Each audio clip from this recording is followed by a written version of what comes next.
Hello friend, સ્વાગત છે તમારું આજના નવા બ્લોગમાં। આજે બનાવવાનું છે ભરેલ ગુંદાનું શાક। તો મમ્મીએ પહેલાં સૌપ્રથમ ગુંદાના બધા ડીટીયા ગુંદાથી અલગ કરી લીધા છે। આ બાજુ મમ્મીએ ચણાનો લોટ, સિંગદાણાનો ભૂકો અને મીઠું એટલું શેકી લીધું છે। ગુંદાના ડીટીયા કપાઈ ગયા છે એટલે હવે પાણી, થોડીક એવી છાશ અને મીઠું નાખીને ગુંદાને આ રીતે બાફવા માટે મૂકી દીધા છે। અહીંયા મસાલો તૈયાર કરવાનો છે તો એના માટે ચણાનો લોટ અને સિંગદાણા તો શેકાઈ ગયા હતા, એમાં મીઠું પણ એડ કરી દીધું છે, ચટણી એડ કરી દીધી છે એટલે કે લાલ મરચું, પછી ધાણા નાખ્યા છે, પછી આ છે સૂકા મસાલા। સૂકા મસાલામાં ધાણા જીરું, હળદર અને આખું જીરું પણ તમે નાખવું હોય તો નાખી શકો, ટેસ્ટ સારો આવે છે। અહીંયા પણ મમ્મી નાખે છે, જો આખું જીરું પણ નાખી શકાય।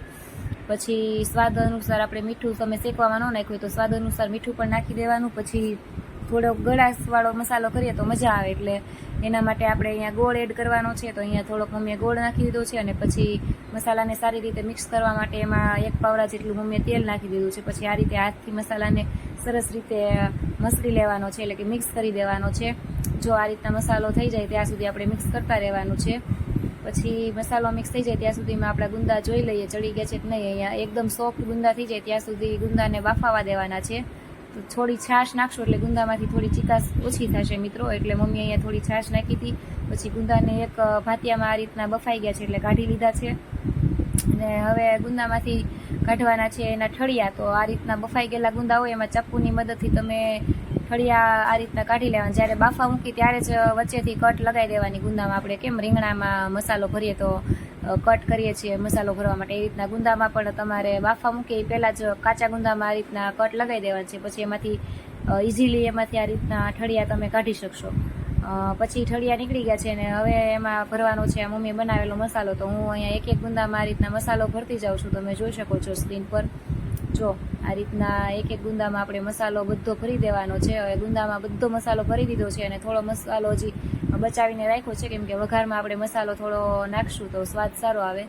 પછી આપણે તેલ મૂકી દીધું છે, એમાં રાઈ નાખી દીધી છે, પછી જીરું નાખ્યું મમ્મીએ, પછી એમાં હિંગ થોડી એડ કરવાની છે। હિંગ પાચન માટે સારી લાગે છે એટલે હિંગ નાખવાની છે મિત્રો। અને આપણે જેમ સાદો શાકનો વઘાર કરીએ એ જ રીતના નાખવાનું છે બસ। પછી આ રીતના તેલમાં રાઈ ને જીરું નખાઈ જાય પછી મસાલો એડ કરી દેવાનો છે અને મસાલો બળી ન જાય એટલા માટે થોડું પાણી એડ કરી દેવાનું છે। પછી આ રીતના મસાલાને તેલ સાથે અને પાણી સાથે મિક્સ કરી દેવાનું છે, તમે જોઈ શકો છો।